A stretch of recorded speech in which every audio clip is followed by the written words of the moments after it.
Hola, ¿qué tal? Buenos días. Hoy os quería hablar de un tema que a mí personalmente me ha afectado muchas veces y me imagino que a todos vosotros, tanto a hombres como mujeres, que es el abuso de las víctimas. ¿Y qué me refiero con el abuso de las víctimas? No me refiero a las víctimas que son abusadas, que también nosotros muchas veces nos habremos sentido como víctimas, ¿no?, de algún tipo de abuso, sino precisamente a eso, ¿no?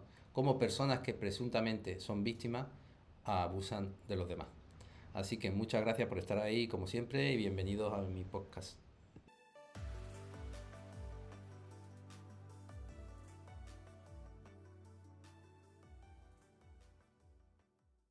Bueno, hablamos muchísimo del apego evitativo de los cuidadores compulsivos, ¿no? De estas personas que se sienten culpables y que se pasan el día cuidando a los demás, que lo que les determina es una culpa. Y también hablamos mucho de apego ansioso, de personas que tienen miedo, de esas personas que están buscando constantemente figuras que les rescaten, que les salven, aun a riesgo de ponerse en situaciones de que les abusen. Hablamos mucho de los maltratadores, tanto de rabia fría, de estas personas calculadoras, frías, distantes, o de rabia caliente, agresora, maltratadora de insultos y demás. Pero hablamos muy poco de los lobos con piel de cordero, que son estas personas que fingen que cuidan de los demás por ayudarlos, o que fingen ser víctimas como una forma de manipular y de conseguir poder sobre los demás. Nosotros podemos hacer sentir culpable a una persona, a otro, de dos formas. Una, agrediéndole, por ejemplo, os regaño y os digo, es que parece mentira, que no escuchéis todos mis podcasts una y otra vez hasta que os canséis, porque todavía os falta mucho, porque todavía no podéis saber entender todo. O me puedo hacer la víctima.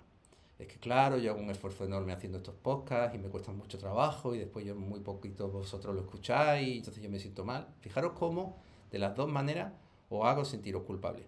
Pero en la segunda, al ponerme en un papel de víctima, va a ser muy difícil que vosotros podáis detectar esa manipulación que os estoy haciendo. ¿Por qué? Porque el ser humano no puede ver a una persona como víctima y agresora al mismo tiempo. Percibimos a los demás como víctimas o como agresores, pero no podemos percibirlos como víctimas y agresores al mismo tiempo. Y esto da para otro podcast sobre el papel que está viendo con muchos hombres que son víctimas, pero se les pone en una posición de maltratadores, o muchas mujeres que son víctimas y se les pone en posición de maltratadoras. Pero hoy quería hablar de esta posición. Entonces le llamo el abuso de las víctimas porque son personas que fingen fragilidad o fingen un cuidado desinteresado por los demás cuando en realidad lo que están es intentando sacar algún tipo de ventaja. Por lo tanto, estas personas lo que van a lograr es conseguir control sobre los demás, conseguir apoyo de los demás y en muchos casos pues conseguir poder o dinero o ayuda o consuelo o, muy importante, ser el centro de atención. Las personas que tienen estos rasgos normalmente suelen pertenecer a un tipo de personalidad que solemos llamar trastorno límite de personalidad, que es un trastorno que a mí me gusta decir que oscila entre el miedo y la rabia. Pero cuidado porque está muy cercano al trastorno histriónico, que es la creación de personajes. Es decir, ellos crean un personaje para poder manipular y para poder manejar. Por ejemplo, te agredo, ¿sí? Te digo algo insultante o algo que te molesta o hago algo mal, pero en el momento que yo te lo hago ver y te devuelvo, oye, mira, esto que has hecho no está bien, esto que has hecho no me ha gustado, o esto que me has dicho creo que no es correcto, o creo que, oye, realmente que siento que estoy poniendo más que tú en todo esto, esa persona inmediatamente van a ponerse en el papel de víctimas.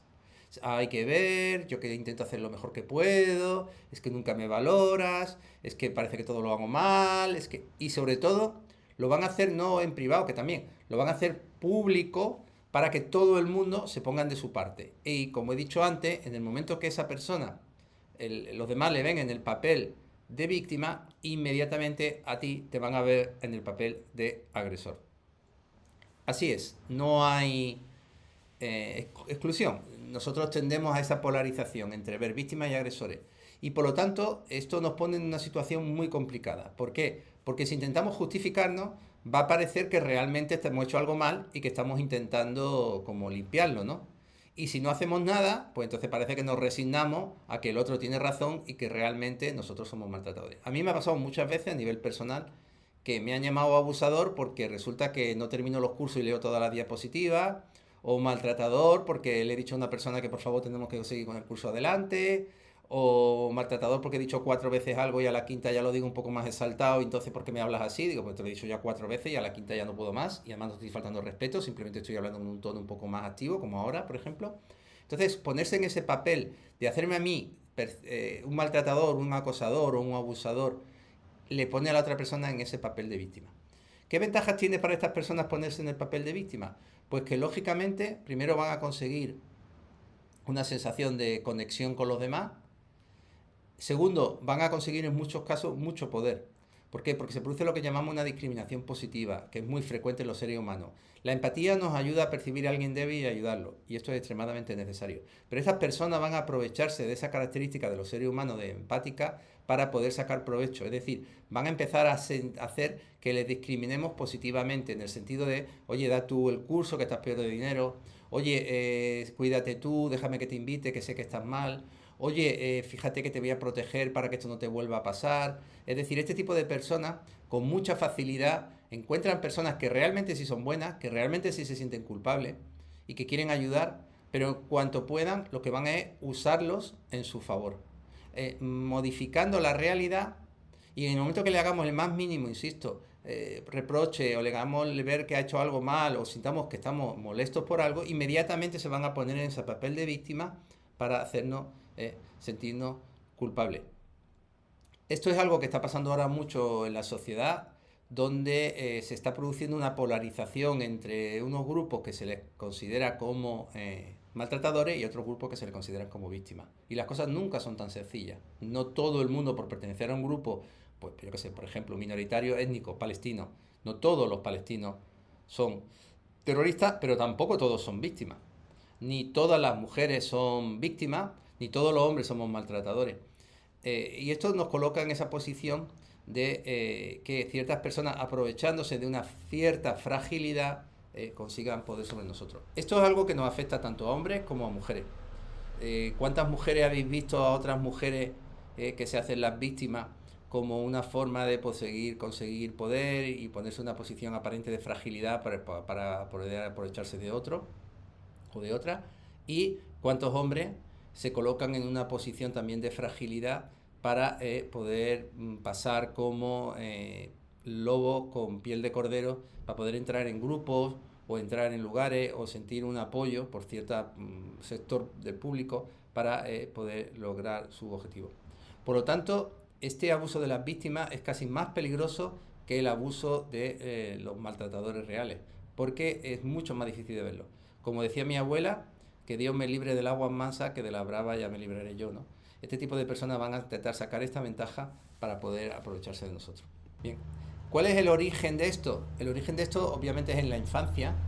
El ponerse en una posición de fragilidad elicita o logra o consigue que los demás nos vean como víctimas y nos rescaten, y además nos consigue esa sensación de conexión, poder de cableante. Por ejemplo, mi hermano mayor o mi hermana mayor se ponen en una posición más de, con unos padres narcisistas o muy exigentes, en una posición de lucha, en una posición de enfrentarse, de conseguir, pues de luchar por lo que consideran justo, y el hermano o la hermana pequeña, sobre todo son más bien, en este caso tienden a ser más bien mujeres, se ponen en una posición de fragilidad, de yo hago lo que vosotros queráis, no os preocupéis, es verdad, yo voy a hacer lo que voy a ser buena, yo voy a hacer tal, porque en esto me da una ventaja, porque mis padres obviamente se van a poner en esa posición de enfrentamiento hacia el hermano o la hermana mayor y de protección al hermano o hermana pequeña, pero esto es muy adictivo, porque llega un momento que ya no sé quién soy, si soy el personaje o soy la persona. Ya no sé quién soy, me confundo con eso. Y eso obviamente cuando lleguemos a la adolescencia lo vamos a empezar a explotar pues con profesores, con compañeros, con compañeras, con jefes, con empleados, el ponernos en esa posición en la cual mostramos fragilidad y de ese modo conseguimos poder sobre los demás. Por lo tanto está muy influido por el apego. E insisto, es un apego muy evitativo en el sentido de que se ponen máscaras, como podéis ver en la portada del podcast, he puesto a una persona que se pone máscara, pero fingiendo ser una persona frágil o buena. En aspecto neurobiológico es un proceso claro de conducta-refuerzo. Es decir, este tipo de conductas en la infancia fueron muy reforzadas y por lo tanto se elicitan, se producen como de forma continuada. Y lo más importante, ¿cómo nos protegemos de este tipo de personas? ¿Veis? Cuando una persona siente culpa de verdad, de algún modo hacerle ver que siente culpa y ayudarlo en terapia funciona bastante bien porque además sufren mucho y cuando como parkour empiezan a entender de dónde viene esa necesidad de cuidar de los demás, sentirse peor, mejoran mucho. Cuando son personas que tienen miedo es más difícil porque hay que instalar muchos recursos, nosotros decimos instalar recursos, hay que ayudarlos mucho a que puedan conseguir un trabajo, a que tengan estabilidad, que no se relacionen con parejas tóxicas y más o menos también, bueno, tienen cierto grado de buen pronóstico. Pero ese tipo de personas tienen un pronóstico muy malo a nivel terapéutico. ¿Por qué? Porque están encantados de haberse conocido. Y en el momento en que sientan que el terapeuta intenta confrontar con ellos, inmediatamente van a intentar esa estrategia de hacerse las víctimas, de hacernos sentirnos culpables, y si no funciona, entonces lo que van a hacer es atacarnos o dejar la terapia. Hay una película fantástica, se llama Eva al desnudo, o al menos así se tradujo en España, Eva al desnudo. El director es Mankiewicz, y es eso, ¿no? Una persona que aparentemente finge ser una víctima hasta que termina siendo una persona psicópata, maltratadora. Por lo tanto, este tipo de personas son narcisistas encubiertos. Y por lo tanto, como todos los narcisistas, es extremadamente difícil poder ayudarlos porque ellos no quieren cambiar, no se van a hacer responsables de su rol de maltrato, de abuso sobre los demás, fingiendo que son víctimas. Desgraciadamente lo he encontrado también mucho en pacientes que han tenido abusos sexuales, no demasiado graves, mucho cuidado, pero que sí amplifican este proceso para hacerse las víctimas y ponerse a la misma altura o incluso por encima, en dolor, en sufrimiento, de otras personas que realmente sí que han sufrido abusos, pero severos, a muchos niveles. Entonces, de algún modo se colocan como protagonistas, ¿no? Si el otro ha sufrido abuso y lo han hecho, a ellos más. A lo mejor no lo han hecho más, pero sí te hacen sentir que lo de ellos es mucho más importante y muchísimo más grave. Hubo un caso muy famoso, ¿no? De una persona que no recuerdo el nombre, creo que hace poco hicieron una película de él, que fingió que había sido prisionero en Munchausen, en un campo de concentración nazi en Alemania, y durante muchos años fue el presidente y no era real, o sea, nunca había estado en un campo de concentración. Pero ponerse en ese papel de víctima le daba poder, le daba prestigio, le daba dinero.